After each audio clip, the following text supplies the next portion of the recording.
भारत की लोक गाथाओं में है कि सुकरात की शिष्य परंपरा के मनीषी अरस्तु ने अपने शिष्य सिकंदर को भारत से गीता ज्ञानी गुरु लाने का निर्देश दिया था। गीता के ही एक ईश्वरवाद को विश्व की विविध भाषाओं में मूसा, ईसा तथा अनेक सूफी महात्माओं ने फैलाया। भाषांतर होने से ये पृथक पृथक प्रतीत होते हैं, किंतु सिद्धांत गीता के ही है। अतः गीता मानव मात्र का अतर्क्य धर्मशास्त्र है। गीता का आशय यथार्थ गीता के रूप में प्रस्तुत कर स्वामी श्री अड़गड़ानंद जी महाराज ने मानव मात्र को एक अमूल्य निधि दी है, जिसका कैसेट रूपांतर श्री जीतन भाई के सौजन्य से हुआ है। गीता के दसियों हजार अनुवादों के बीच दैदीप्यमान इस व्याख्या के आलोक में आप सब परम श्रेय के साधक बने।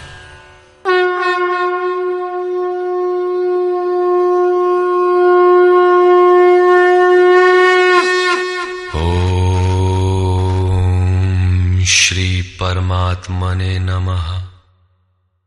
यथार्थ गीता, श्रीमद् भगवत गीता, अथ षष्ठोऽध्याय। संसार में धर्म के नाम पर रीति रिवाज, पूजा पद्धतियों, संप्रदायों का बाहुल्य होने पर कुरीतियों का शमन करके एक ईश्वर की स्थापना एवं उसकी प्राप्ति की प्रक्रिया को प्रशस्त करने के लिए किसी महापुरुष का आविर्भाव होता है। क्रियाओं को छोड़कर बैठ जाने और ज्ञानी कहलाने की रूढ़ी कृष्ण काल में अत्यंत व्यापक थी। इसलिए इस अध्याय के प्रारंभ में ही योगेश्वर श्री कृष्ण ने इस प्रश्न को चौथी बार स्वयं उठाया कि ज्ञान योग तथा निष्काम कर्म योग दोनों के अनुसार कर्म करना ही होगा। श्री भगवान वाच।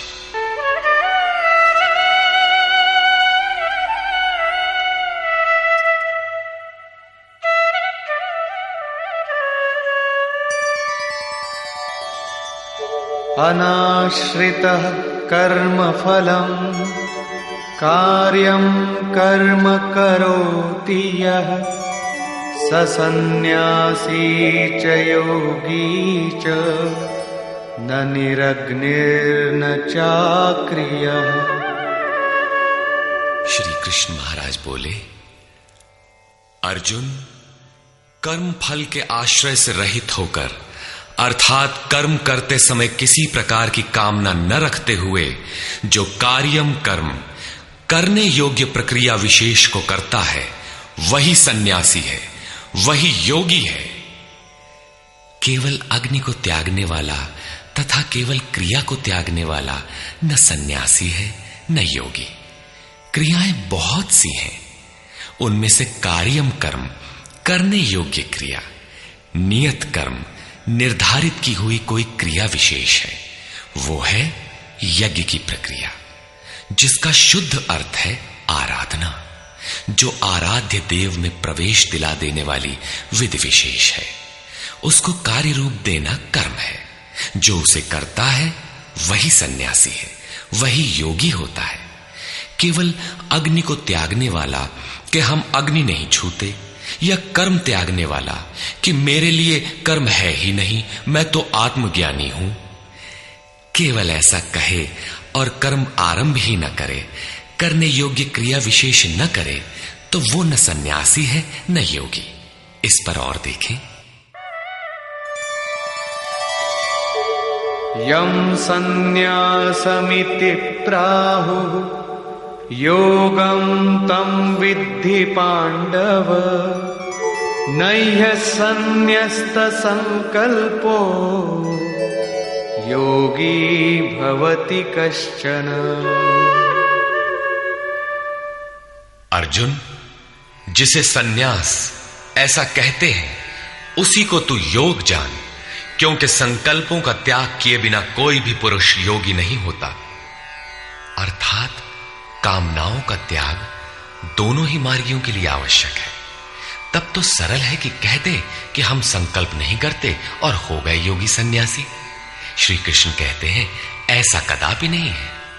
आरुरुक्षोर्मुनेर्योगम् कर्म कारणमुच्यते योगारूढस्य तस्यैव शमः कारणमुच्यते।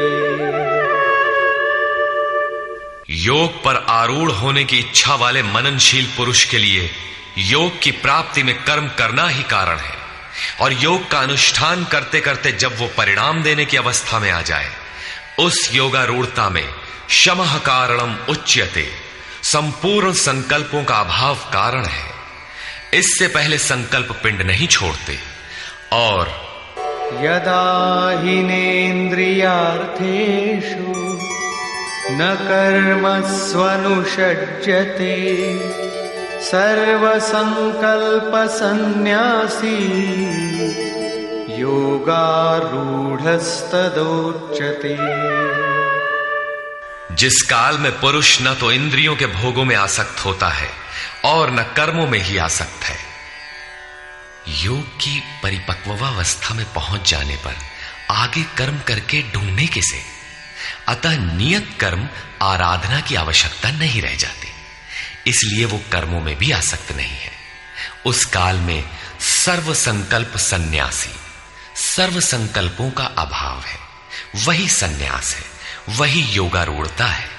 रास्ते में सन्यास नाम की कोई वस्तु नहीं है। इस योगारूढ़ता से लाभ क्या है? उद्धरेदात्मनात्मानं नात्मानमवसादयेत्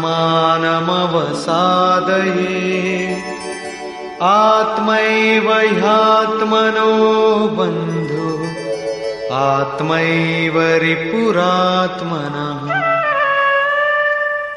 अर्जुन, मनुष्य को चाहिए कि अपने द्वारा अपना उद्धार करे, अपने आत्मा को अधोगति में न पहुंचावे, क्योंकि वो जीवात्मा स्वयं ही अपना मित्र है और यही अपना शत्रु भी है।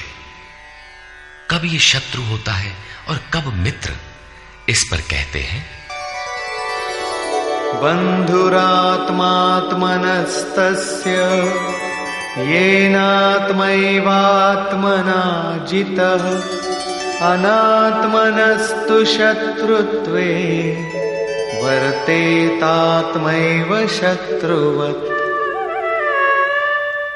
जिस जीवात्मा द्वारा मन और इंद्रियों सहित शरीर जीता हुआ है, उसके लिए उसी का जीवात्मा मित्र है, और जिसके द्वारा मन और इंद्रियां सहित शरीर नहीं जीता गया है, उसके लिए वो स्वयं शत्रुता में बरतता है। इन दो श्लोकों में श्री कृष्ण एक ही बात कहते हैं कि अपने द्वारा अपने आत्मा का उद्धार करें, उसे अधोगति में न पहुंचाएं, क्योंकि आत्मा ही मित्र है। सृष्टि में न दूसरा कोई शत्रु है न मित्र। किस प्रकार? जिसके द्वारा मन सहित इंद्रियां जीती हुई हैं, उसके लिए उसी का आत्मा मित्र बनकर मित्रता में बरतता है, परम कल्याण करने वाला होता है। और जिसके द्वारा मन सहित इंद्रियां नहीं जीती गई हैं, उसके लिए उसी का आत्मा शत्रु बनकर शत्रु में बरतता है, नीच योनियों और यातनाओं की ओर ले जाता है। प्रायः लोग कहते हैं मैं तो आत्मा हूं। गीता में लिखा है, न इसे शस्त्र काट सकता है, न अग्नि जला सकता है, न वायु सुखा सकता है। ये नित्य है, अमृत स्वरूप है, न बदलने वाला है, शाश्वत है, और वो आत्मा मुझ में है ही। वे गीता की इन पंक्तियों पर ध्यान नहीं देते कि आत्मा अधोगति में भी जाता है, आत्मा का उद्धार भी होता है, जिसके लिए कार्यम कर्म करने योग्य प्रक्रिया बताई गई है। अब अनुकूल आत्मा के लक्षण देखें।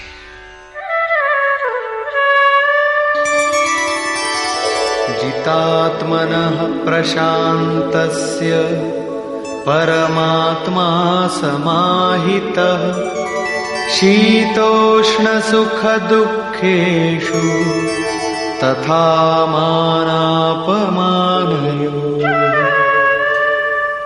सर्दी गर्मी, सुख दुख और मान अपमान में जिसके अंतःकरण की वृत्तियां भली प्रकार शांत हैं, ऐसे स्वाधीन आत्मा वाले पुरुष में परमात्मा सदैव स्थित है, कभी विलग नहीं होता। जितात्मा अर्थात जिसने मन सहित इंद्रियों को जीत लिया है, वृत्ति परम शांति में प्रवाहित हो गई है, यही आत्मा के उद्धार की अवस्था है। आगे कहते हैं, ज्ञान विज्ञान तृप्तात्मा कूटस्थो विजितेन्द्रियः युक्त इत्युच्यते योगी समलोष्टाश्मकाञ्चनः। जिसका अंतःकरण ज्ञान विज्ञान से तृप्त है, जिसकी स्थिति अचल स्थिर और विकार रहित है, जिसने इंद्रियों को विशेष रूप से जीत लिया है, जिसकी दृष्टि में मिट्टी, पत्थर और सुवर्ण एक समान है, ऐसा योगी युक्त कहा जाता है। युक्त का अर्थ है योग से संयुक्त। यह योग की पराकाष्ठा है, जिसे योगेश्वर 5वें अध्याय में श्लोक 7 से 12 तक अभिचित्रित कराए हैं। परम तत्व परमात्मा का साक्षात्कार और उसके साथ होने वाली जानकारी ज्ञान है।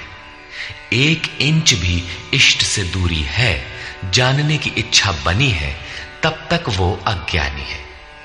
वो प्रेरक कैसे सर्वव्याप्त है, कैसे प्रेरणा देता है, कैसे अनेक आत्माओं का एक साथ पथ प्रदर्शन करता है, कैसे वो भूत भविष्य और वर्तमान का ज्ञाता है। उस प्रेरक इष्ट की कार्य प्रणाली का ज्ञान ही विज्ञान है। जब से हृदय में इष्ट का आविर्भाव होता है, उसी दिन से वो निर्देश देने लगता है, किंतु प्रारंभ में साधक समझ नहीं पाता। पराकाष्ठा काल में ही योगी उनकी आंतरिक कार्य प्रणाली को पूर्णतः समझ पाता है। यही समझ विज्ञान है।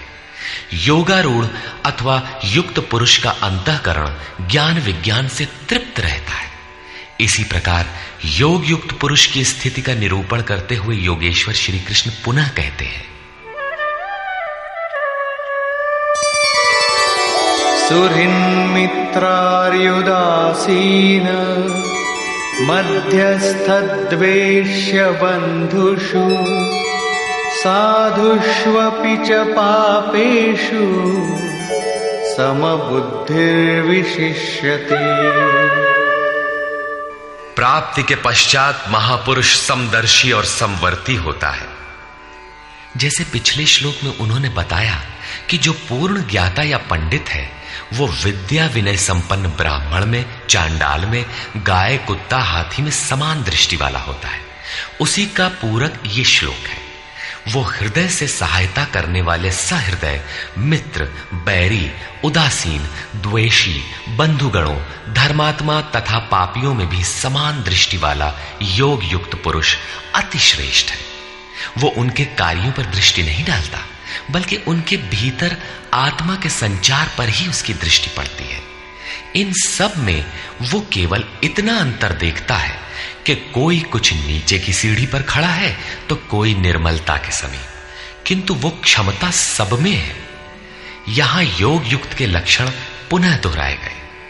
कोई योग युक्त कैसे बनता है, वो कैसे यज्ञ करता है, यज्ञ स्थली कैसी हो, आसन कैसा हो, उस समय कैसे बैठा जाए, कर्ता के द्वारा पालन किए जाने वाले नियम, आहार विहार, सोने जागने का संयम तथा कर्म पर कैसी चेष्टा हो, इत्यादि बिंदुओं पर योगेश्वर श्री कृष्ण ने अगले 5 श्लोकों में प्रकाश डाला, जिससे आप भी उस यज्ञ को संपन्न कर सके।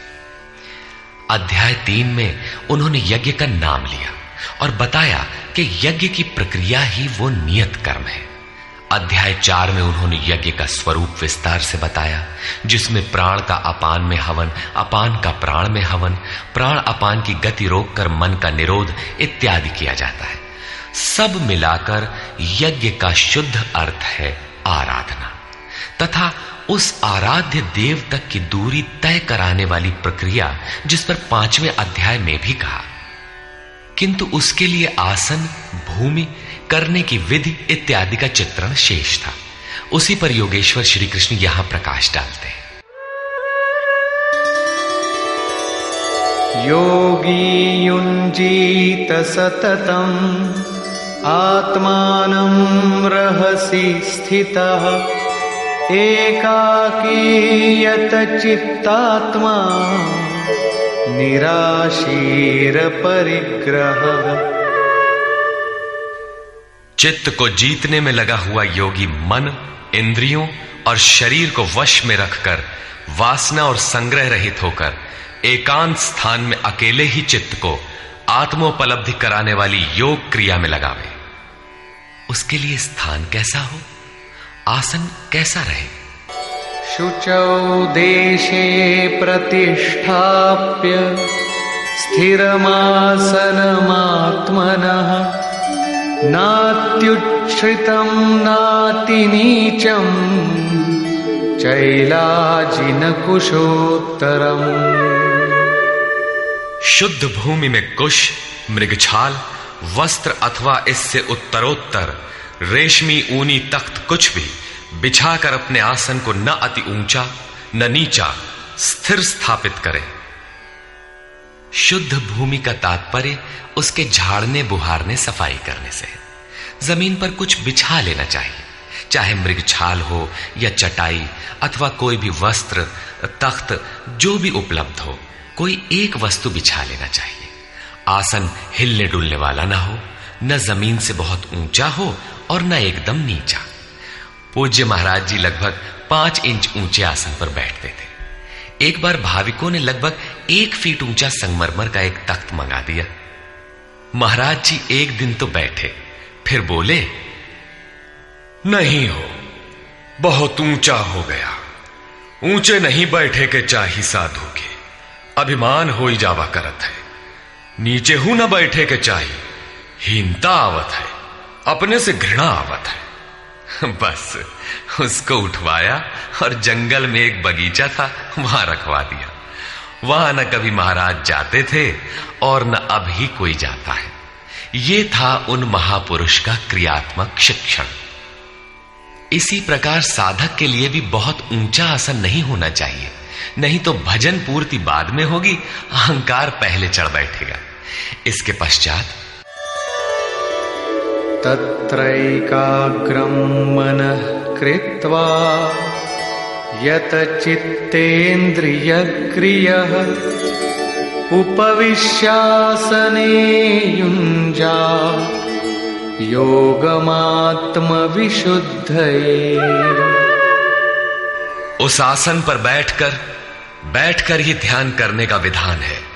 मन को एकाग्र करके चित्त और इंद्रियों को, क्रियाओं को वश में रखते हुए अंतःकरण की शुद्धि के लिए योगाभ्यास करें। अब बैठने का तरीका बताते हैं। समंकाय शिरो ग्रीवं धारयन्नचलं स्थिरः संप्रेक्ष्य नासिकाग्रं स्वं दिशश्चानवलोकयन्। शरीर, गर्दन और सिर को सीधा, अचल, स्थिर करके जैसे कोई पटरी खड़ी कर दी गई हो, इस प्रकार सीधा दृढ़ होकर बैठ जाए और अपनी नासिका के अग्रभाग को देखकर, नासिका की नोक देखते रहने का निर्देश नहीं है, बल्कि सीधे बैठने पर नाक के सामने जहां दृष्टि पड़ती है वहां दृष्टि रहे। दाहिने बाएं देखते रहने की चंचलता न रहे। अन्य दिशाओं को न देखता हुआ स्थिर होकर बैठे और प्रशांतात्मा विगतभिः ब्रह्मचारि व्रते स्थितः मनः संयम्य मच्चित्तो युक्त आसीत मत्परः। ब्रह्मचर्य व्रत में स्थित होकर। प्रायः लोग कहते हैं कि जननेंद्रिय का संयम ब्रह्मचर्य है, किंतु महापुरुषों की अनुभूति है कि मन से विषयों का स्मरण करके, आंखों से वैसे दृश्य देखकर, त्वचा से स्पर्श कर, कानों से विषयोत्तेजक शब्द सुनकर जननेंद्रिय संयम संभव नहीं है।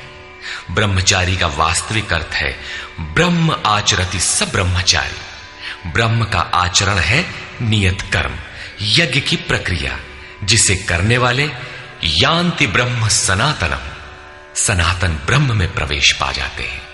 इसे करते समय स्पर्शान कृत्वा बहिर्बाह्यान, बाहर के स्पर्श, मन और सभी इंद्रियों के स्पर्श बाहर ही त्याग कर चित्त को ब्रह्म चिंतन में, श्वास प्रश्वास में ध्यान में लगाना है। मन ब्रह्म में लगा है तो बाह्य स्मरण कौन करे? यदि बाह्य स्मरण होता है तो अभी मन लगा कहां? विकार शरीर पर नहीं, मन की तरंगों में रहता है। मन ब्रह्माचरण में लगा है तो जननेन्द्रिय संयम ही नहीं, सकलेंद्रिय संयम तक स्वाभाविक हो जाता है। अतः ब्रह्म के आचरण में स्थित रहकर भय रहित और अच्छी प्रकार शांत अंतःकरण वाला मन को संयत रखते हुए मुझ में लगे हुए चित्त से युक्त मेरे परायण होकर स्थित हो। ऐसा करने का परिणाम क्या होगा?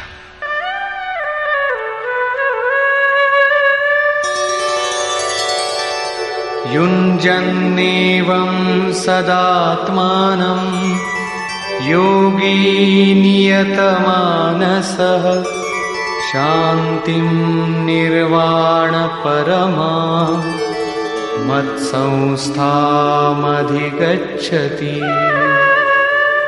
इस प्रकार अपने आप को निरंतर उसी चिंतन में लगाता हुआ संयत मन वाला योगी मेरे में स्थिति रूपी पराकाष्ठा वाली शांति को प्राप्त होता है। इसलिए अपने को निरंतर कर्म में लगाए। यहां यह प्रश्न पूर्ण प्राय है। अगले 2 श्लोकों में वे बताते हैं कि परमानंद वाली शांति के लिए शारीरिक संयम, युक्ताहार, विहार भी आवश्यक है। नात्यश्नतस्तु योगोऽस्ति न चैकान्तमनश्नतः न चाति स्वप्नशीलस्य जाग्रतो नैव चार्जुन। अर्जुन, ये योग न तो बहुत खाने वाले का सिद्ध होता है और न बिल्कुल न खाने वाले का सिद्ध होता है, न अत्यंत सोने वाले का और न अत्यंत जागने वाले का ही सिद्ध होता है। तब किसका सिद्ध होता है? युक्ताहार विहारस्य युक्तचेष्टस्य कर्मसु युक्तस्वप्नावबोधस्य योगो भवति दुःखः। दुखों का नाश करने वाला ये योग उचित आहार विहार, कर्मों में उपयुक्त चेष्टा और संतुलित शयन जागरण करने वाले का ही पूर्ण होता है। अधिक भोजन करने से आलस्य, निद्रा और प्रमाद घेरेंगे, तब साधना नहीं होगी। भोजन छोड़ देने से इंद्रियां क्षीण हो जाएंगी, अचल स्थिर बैठने की क्षमता नहीं रहेगी। पूज्य महाराज जी कहते थे कि खुराक से 1.5-2 रोटी कम खाना चाहिए। विहार अर्थात साधन के अनुकूल विचरण, कुछ परिश्रम भी करते रहना चाहिए। कोई कार्य ढूंढ लेना चाहिए, अन्यथा रक्त संचार शिथिल पड़ जाएगा, रोग घेर लेंगे। सोना और जागना आयु, आहार और अभ्यास से घटता बढ़ता है। महाराज जी कहा करते थे, योगी को 4 घंटे सोना चाहिए और अनवरत चिंतन में लगे रहना चाहिए। हट करके न सोने वाले शीघ्र पागल हो जाते हैं। कर्मों में उपयुक्त चेष्टा भी हो, अर्थात नियत कर्म आराधना के अनुरूप निरंतर प्रयत्नशील हो। बाह्य विषयों का स्मरण न कर सदैव उसी में लगे रहने वाले का ही योग सिद्ध होता है। साथ ही यदा विनियतं चित्तम् आत्मन्येवावतिष्ठते निःस्पृहः सर्वकामेभ्यो युक्त इत्युच्यते तदा। इस प्रकार योग के अभ्यास से विशेष रूप से वश में किया हुआ चित्त जिस काल में परमात्मा में भली प्रकार स्थित हो जाता है, विलीन सा हो जाता है, उस काल में संपूर्ण कामनाओं से रहित हुआ पुरुष योग युक्त कहा जाता है। अब विशेष जीते हुए चित्त के लक्षण क्या है? यथा दीपो निवातस्थो नेङ्गते सोपमा स्मृता योगिनो यतचित्तस्य युञ्जतो योगमात्मनः। जिस प्रकार वायु रहित स्थान में रखा गया दीपक चलायमान नहीं होता, लौ सीधे ऊपर जाती है, उसमें कंपन नहीं होता। यही उपमा परमात्मा के ध्यान में लगे हुए योगी के जीते हुए चित्त की दी गई है। दीपक तो उदाहरण मात्र है। आजकल दीपक का प्रचलन शिथिल पड़ रहा है। अगरबत्ती ही जलाने पर धुआं सीधे ऊपर जाता है, यदि वायु में वेग न हो। यह योगी के जीते हुए चित्त का एक उदाहरण मात्र है। अभी चित्त भले ही जीता गया है, निरोध हो गया है, किंतु अभी चित्त है। जब निरुद्ध चित्त का भी विलय हो जाता है, तब कौन सी विभूति मिलती है, देखें। यत्रो परमते चित्तम निरुद्धं योग सेवया यत्र चैवात्मनात्मानं पश्यन्नात्मनि तुष्यति। जिस अवस्था में योग के अभ्यास से बिना अभ्यास के कभी निरोध नहीं होगा, अतः योग अभ्यास से निरुद्ध हुआ चित्त भी उपराम हो जाता है, विलय हो जाता है, मिट जाता है। उस अवस्था में आत्मना, अपनी आत्मा के द्वारा, आत्मानम, परमात्मा को देखता हुआ, आत्मनि एव, अपने आत्मा में ही संतुष्ट अपनी ही आत्मा से होता है। क्योंकि प्राप्ति काल में तो परमात्मा का साक्षात्कार होता है, किंतु दूसरे ही क्षण वो अपने ही आत्मा को उन शाश्वत ईश्वरीय विभूतियों से ओतप्रोत पाता है। ब्रह्म अजर, अमर, शाश्वत, अव्यक्त और अमृत स्वरूप है, तो इधर आत्मा भी अजर, अमर, शाश्वत, अव्यक्त और अमृत स्वरूप है तो, किंतु अचिंत्य भी है। जब तक चित्त और चित्त की लहर है, तब तक वो आपके उपभोग के लिए नहीं है। चित्त का निरोध और निरुद्ध चित्त के विलय काल में परमात्मा का साक्षात्कार होता है, और दर्शन के ठीक दूसरे क्षण उन्हीं ईश्वरीय गुण धर्मों से युक्त ही अपने आत्मा को पाता है। इसलिए वो अपने ही आत्मा में संतुष्ट होता है। यही उसका स्वरूप है, यही पराकाष्ठा है। इसी का पूरक अगला श्लोक देखें।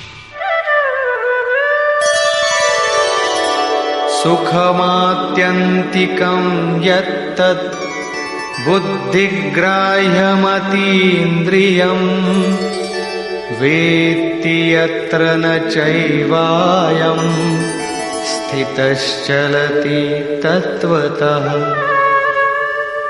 तथा इंद्रियों से अतीत, केवल शुद्ध हुई सूक्ष्म बुद्धि द्वारा ग्रहण करने योग्य जो अनंत आनंद है, उसको जिस अवस्था में अनुभव करता है और जिस अवस्था में स्थित हुआ योगी भगवत स्वरूप को तत्व से जानकर चलायमान नहीं होता, सदैव उसी में प्रतिष्ठित रहता है।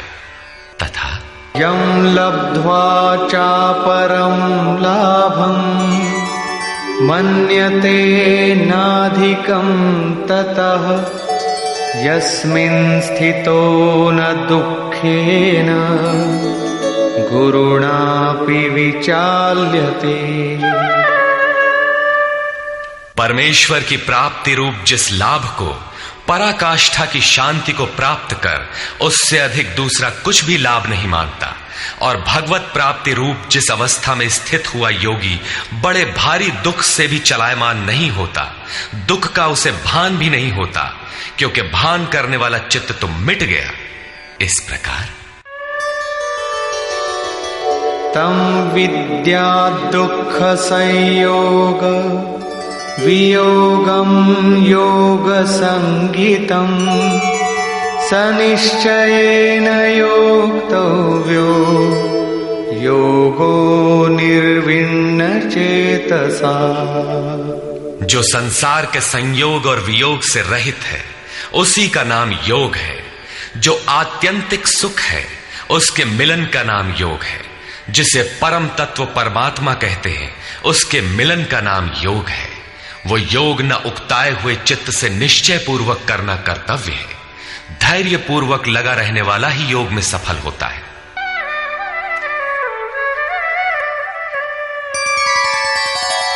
संकल्प प्रभवान कामान त्यक्त्वा सर्वान् शेषतः मनसैवेन्द्रियग्रामम् विनियम्य समन्ततः।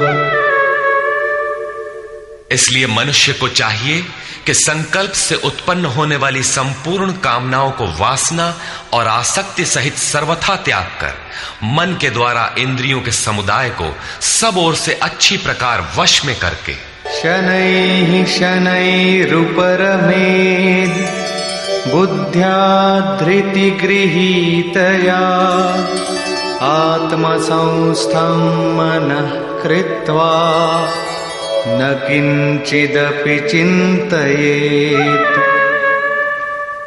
क्रम क्रम से अभ्यास करता हुआ उपरामता को प्राप्त हो जाए, चित्त का निरोध और क्रमशः विलय हो जाए, तदनंतर वो धैर्य युक्त बुद्धि द्वारा मन को परमात्मा में स्थित करके अन्य कुछ भी चिंतन न करे। निरंतर लगकर पाने का विधान है, किंतु आरंभ में मन लगता नहीं। इस पर योगेश्वर कहते हैं,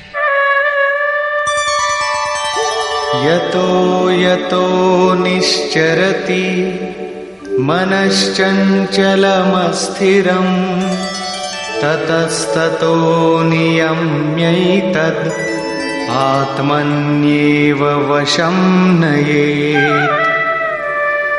ये स्थिर न रहने वाला चंचल मन जिस जिस कारण से सांसारिक पदार्थों में विचरता है, उससे रोककर बारंबार अंतरात्मा में ही निरोध करे। प्रायः लोग कहते हैं कि मन जहां भी जाता है जाने दो, प्रकृति में ही तो जाएगा और प्रकृति भी उस ब्रह्म के ही अंतर्गत है। प्रकृति में विचरण करना ब्रह्म के बाहर नहीं है। किंतु श्री कृष्ण के अनुसार यह गलत है। गीता में इन मान्यताओं का किंचित भी स्थान नहीं है। श्री कृष्ण का कथन है कि मन जहां जहां जाए, जिन माध्यम से जाए, उन्हीं माध्यम से रोककर परमात्मा में ही लगावें। मन का निरोध संभव है। इस निरोध का परिणाम क्या होगा? प्रशान्तमनसं येनं योगिनं सुखमुत्तमम् उपैति शान्तरजसं ब्रह्मभूतमकल्मषम्। जिसका मन पूर्ण रूपेण शांत है, जो पाप से रहित है, जिसका रजोगुण शांत हो गया है, ऐसे ब्रह्म से एकीभूत योगी को सर्वोत्तम आनंद प्राप्त होता है, जिससे उत्तम कुछ भी नहीं है। इसी पर पुनः बल देते हैं, युञ्जन्नेवं सदात्मानं योगी विगतकल्मषः सुखेन ब्रह्म संस्पर्शम् अत्यंतं सुखमश्नुते। पाप रहित योगी इस प्रकार आत्मा को निरंतर उस परमात्मा में लगाता हुआ सुखपूर्वक परब्रह्म परमात्मा की प्राप्ति के अनंत आनंद की अनुभूति करता है। वो ब्रह्म संस्पर्श अर्थात ब्रह्म के स्पर्श और प्रवेश के साथ अनंत आनंद का अनुभव करता है। अतः भजन अनिवार्य है। इसी पर आगे कहते हैं, सर्वभूतस्थमात्मानं सर्वभूतानि चात्मनि ईक्षते योगयुक्तात्मा सर्वत्र समदर्शनः। योग के परिणाम से युक्त आत्मा वाला, सब में समभाव से देखने वाला योगी आत्मा को संपूर्ण प्राणियों में व्याप्त देखता है और संपूर्ण भूतों को आत्मा में ही प्रवाहित देखता है। इस प्रकार देखने से लाभ क्या है? यो मां पश्यति सर्वत्र सर्वं च मयि पश्यति तस्याहं न प्रणश्यामि स च मे न प्रणश्यति। जो पुरुष संपूर्ण भूतों में मुझ परमात्मा को देखता है, व्याप्त देखता है और संपूर्ण भूतों को मुझ परमात्मा के ही अंतर्गत देखता है, उसके लिए मैं अदृश्य नहीं होता हूं और वो मेरे लिए अदृश्य नहीं होता। ये प्रेरक का आमने सामने मिलन है, सख्य भाव है, सामीप्य मुक्ति है। सर्वभूतस्थितं यो मां भजत्येकत्वमास्थितः सर्वथा वर्तमानोऽपि स योगी मयि वर्तते। जो पुरुष अनेकता से परे उपर्युक्त एकत्व भाव से मुझ परमात्मा को भजता है, वो योगी सब प्रकार के कार्यों में बरतता हुआ मेरे में ही बरतता है, क्योंकि मुझे छोड़कर उसके लिए कोई बचा भी तो नहीं। उसका तो सब मिट गया, इसलिए वो अब उठता बैठता जो कुछ भी करता है मेरे संकल्प से करता है। आत्मौपम्येन सर्वत्र समं पश्यति योऽर्जुन सुखं वा यदि वा दुःखं स योगी परमो मतः। हे अर्जुन, जो योगी अपने ही समान संपूर्ण भूतों में सम देखता है, अपने जैसा देखता है, सुख और दुख भी सब में समान देखता है, वो योगी जिसका भेदभाव समाप्त हो गया है, परम श्रेष्ठ माना गया है। प्रश्न पूरा हुआ। इस पर अर्जुन ने प्रश्न किया। अर्जुन उवाच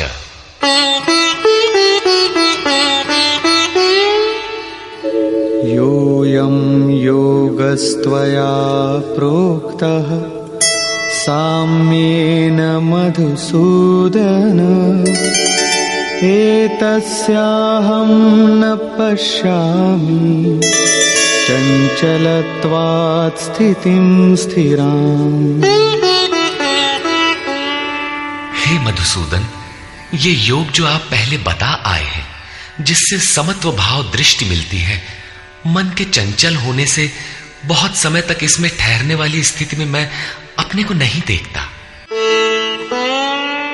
चंचलं हि मनः कृष्ण प्रमाथि बलवदृढम् तस्याहं निग्रहं मन्ये वायोरिव सुदुष्करम्।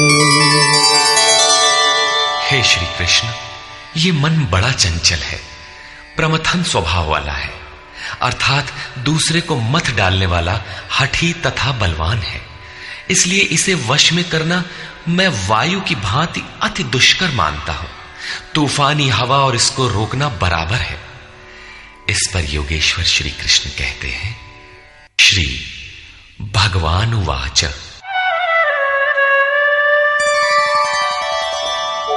असंशयं महाबाहो मनो दुर्निग्रहं चलम् अभ्यासेन तु कौन्तेय वैराग्येण च गृह्यते। महान कार्य करने के लिए प्रयत्नशील अर्थात महाबाहु अर्जुन, निसंदेह मन चंचल है, बड़ी कठिनाई से वश में होने वाला है, परंतु कौन्तेय ये अभ्यास और वैराग्य के द्वारा वश में होता है। जहां चित्त को लगाना है वहां स्थिर करने के लिए बार बार प्रयत्न का नाम अभ्यास है, तथा देखी सुनी विषय वस्तुओं में, संसार या स्वर्ग आदि के भोगों में राग अर्थात लगाव का त्याग वैराग्य है। श्री कृष्ण कहते हैं कि मन वश में करना कठिन है, किंतु अभ्यास और वैराग्य द्वारा ये वश में हो जाता है। असंयतात्मना योगो दुष्प्राप इति मे मतिः वश्यात्मना तु यतता शक्यो वाप्तुमुपायतः। अर्जुन, मन को वश में न करने वाले पुरुष के लिए योग प्राप्त होना कठिन है, किंतु स्ववश मन वाले प्रयत्नशील पुरुष के लिए योग सहज है, ऐसा मेरा अपना मत है। जितना कठिन तू मान बैठा है उतना कठिन नहीं है, अतः इसे कठिन मानकर छोड़ मत दो। प्रयत्न पूर्वक लगकर योग को प्राप्त कर, क्योंकि मन वश में करने पर ही योग संभव है। इस पर अर्जुन ने प्रश्न किया। अर्जुन उवाच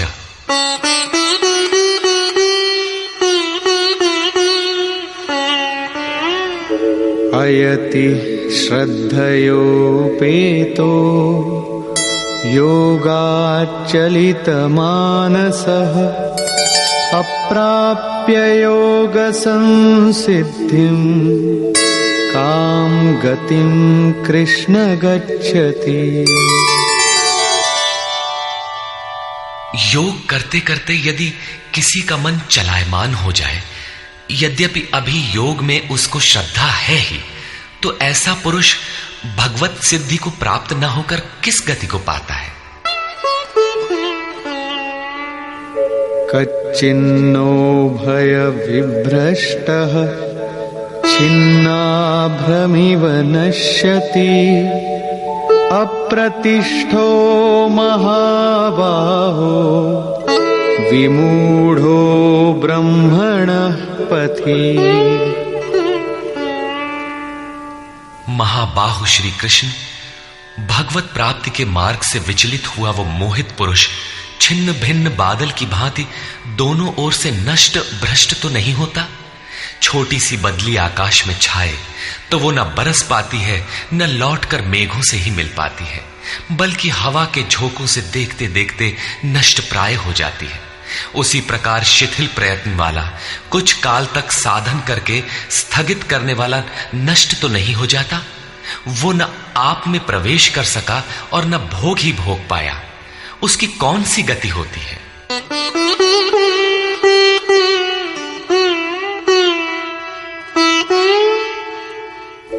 एतन्मे संशयं कृष्ण छेत्तुमर्हस्य शेषतः त्वदन्यः संशयस्यास्य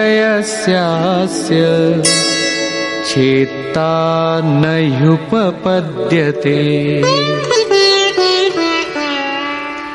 हे श्री कृष्ण, मेरे इस संशय को संपूर्णता से मिटाने के लिए आप ही सक्षम हैं। आपके अतिरिक्त दूसरा कोई इस संशय को मिटाने वाला मिलना संभव नहीं है। इस पर योगेश्वर श्री कृष्ण ने कहा। श्री भगवान उवाच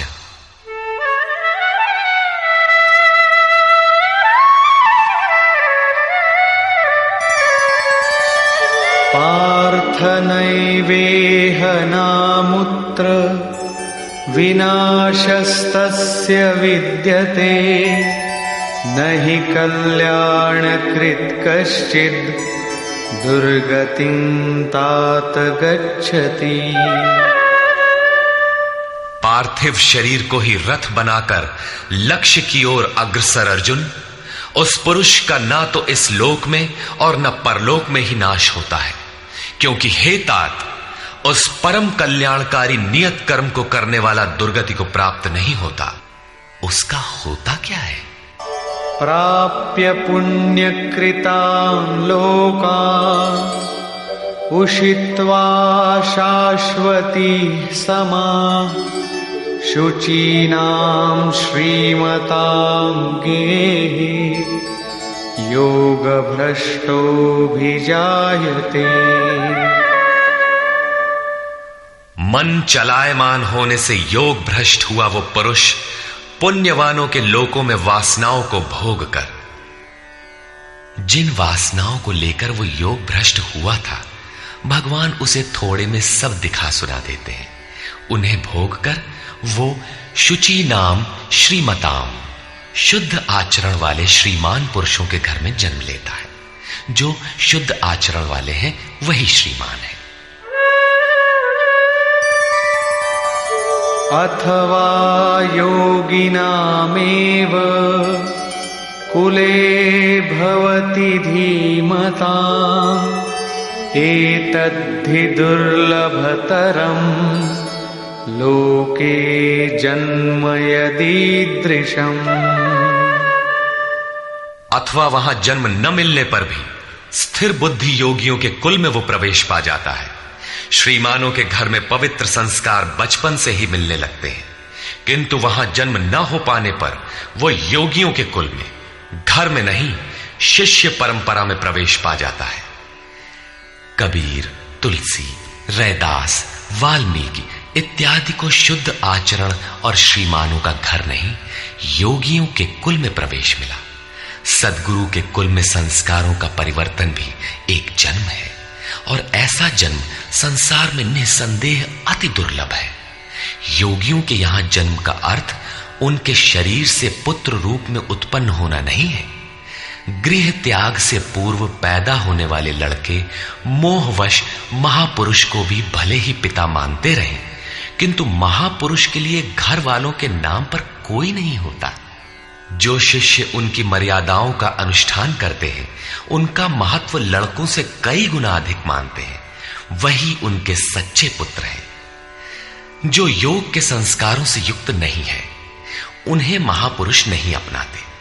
पूज्य महाराज जी यदि साधु बनाते तो हजारों विरक्त उनके शिष्य होते, किंतु उन्होंने किसी को किराया भाड़ा देकर, किसी के घर सूचना भेजकर, पत्र भेजकर, समझा बुझाकर सबको उनके घर लौटा दिया।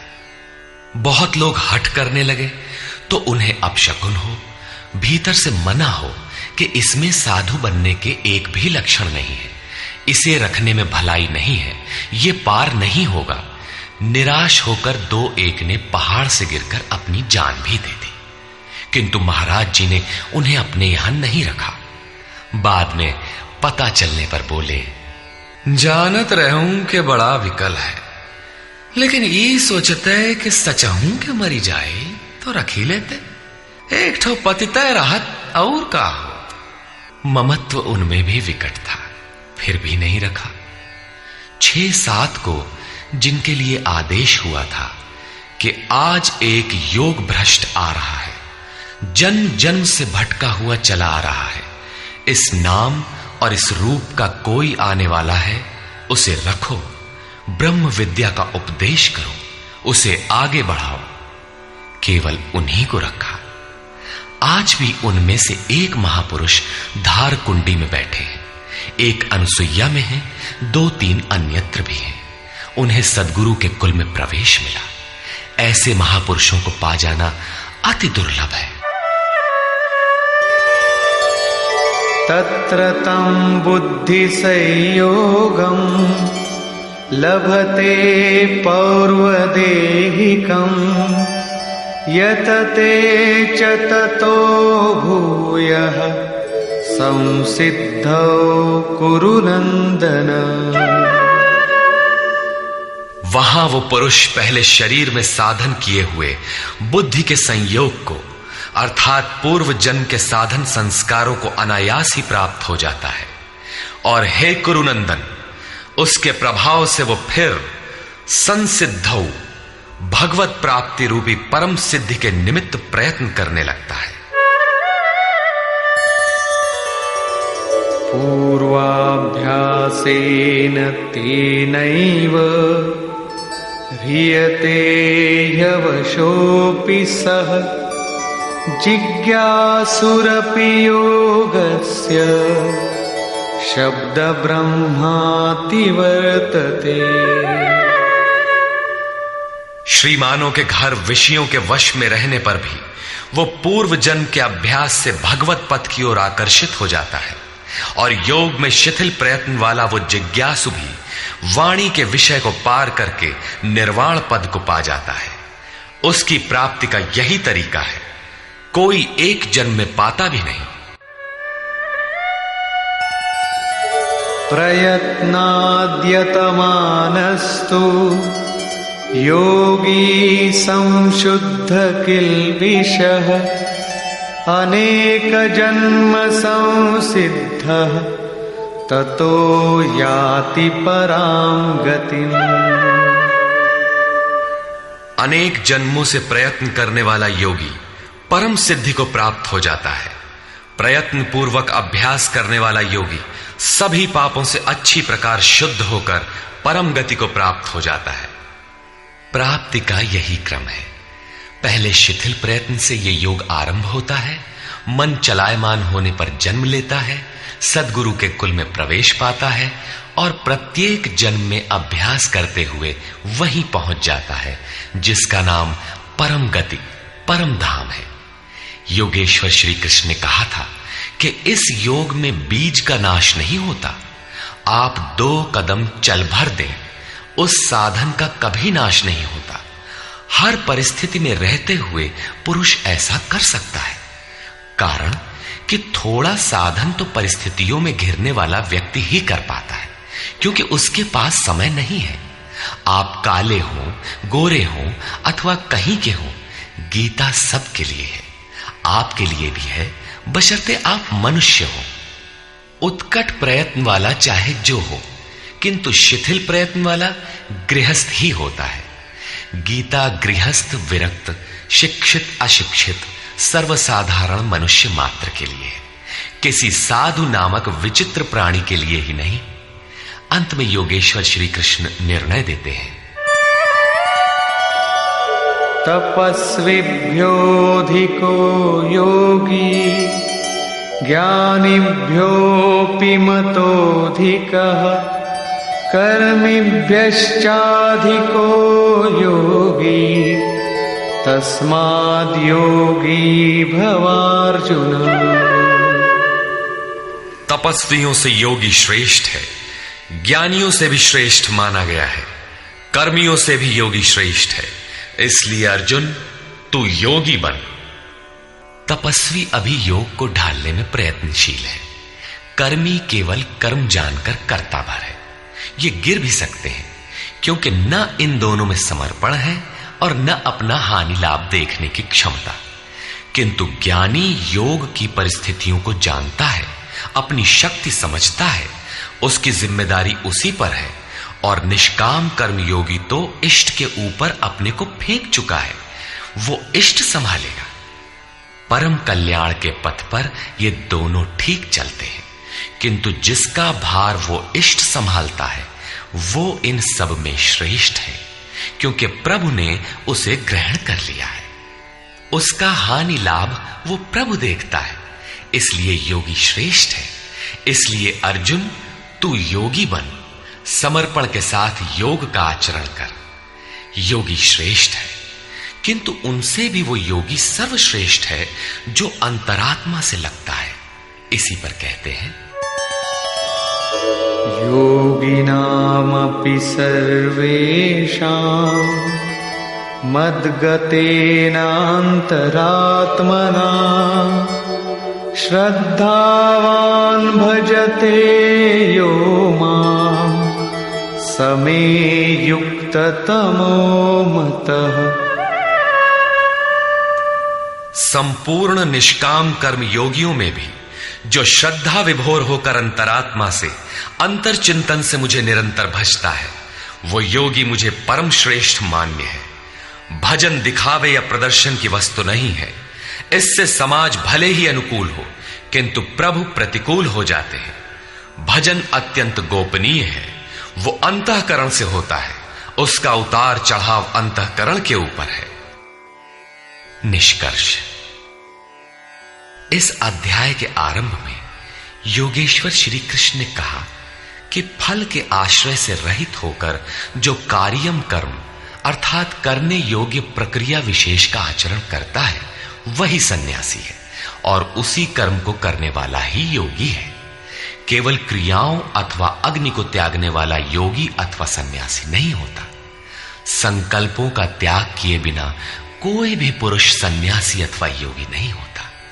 हम संकल्प नहीं करते, ऐसा कह देने मात्र से संकल्प पिंड नहीं छोड़ते। योग में आरूढ़ होने की इच्छा वाले पुरुष को चाहिए कि कार्यम कर्म करे, और करते करते योगारूढ़ हो जाने पर सर्व संकल्पों का अभाव होता है, इसके पूर्व नहीं।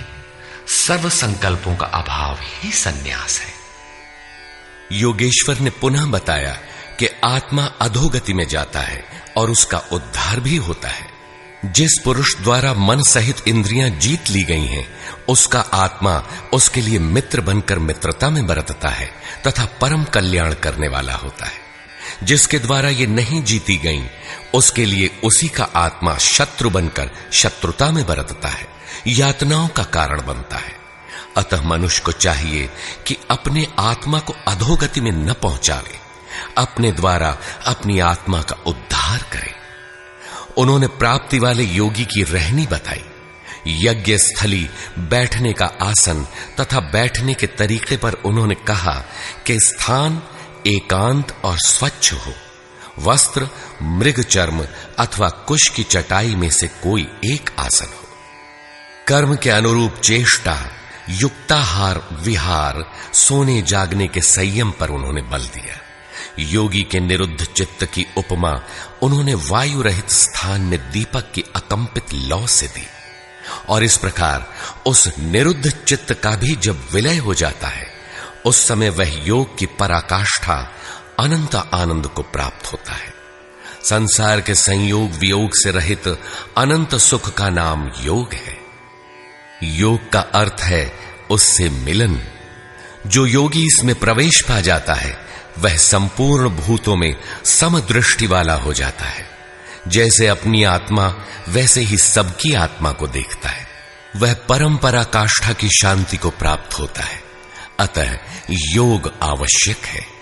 मन जहां जहां जाए वहां वहां से घसीटकर बारंबार इसका निरोध करना चाहिए। श्री कृष्ण ने स्वीकार किया कि मन बड़ी कठिनाई से वश में होने वाला है, लेकिन होता है। यह अभ्यास और वैराग्य द्वारा वश में हो जाता है। शिथिल प्रयत्न वाला व्यक्ति भी अनेक जन्म के अभ्यास से वहीं पहुंच जाता है जिसका नाम परम गति अथवा परम धाम है। तपस्वियों, ज्ञान मार्गियों तथा केवल कर्मियों से योगी श्रेष्ठ है। इसलिए अर्जुन, तू योगी बन। समर्पण के साथ अंतर मन से योग का आचरण कर। प्रस्तुत अध्याय में योगेश्वर श्री कृष्ण ने प्रमुख रूप से योग की प्राप्ति के लिए अभ्यास पर बल दिया है। अतः ओम तत्सदिति श्रीमद् भगवद गीता सूपनिषत्सु ब्रह्म विद्यायाम योग शास्त्रे श्री कृष्णा अर्जुन संवादे अभ्यास योगो नाम षष्ठोऽध्यायः। इस प्रकार स्वामी अड़गड़ानंद कृत श्रीमद् भगवद गीता के भाष्य यथार्थ गीता का छठा अध्याय पूर्ण होता है। हरि ओम तत्सत।